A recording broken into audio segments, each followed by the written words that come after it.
The big reason why SB19 chose this date for Simula at Wakas World Tour Kickoff Concert at the Philippine Arena.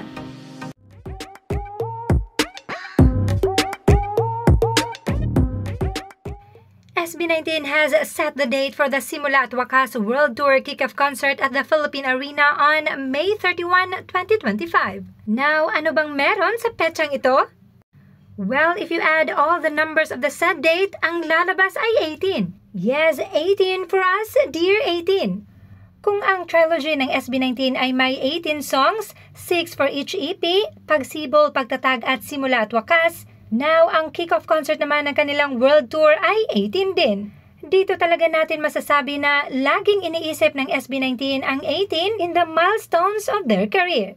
Kaya napaka-importante talaga nitong kickoff concert, not just because this is their first time on the Philippine Arena, but also because this is the end of a trilogy and the symbol for a new beginning. Siyempre, sa pagwawakas at pagsisimula ay palagi tayong kasama ng ating mahalima. At isa pa, siguradong engrande ito dahil with SB19, lagi nilang tinatanaw all the money, time, effort, and energy that we have spent for them. Kaya naman ang laging binabalik nila sa atin ay top tier, high quality, because for them, that is what we deserve.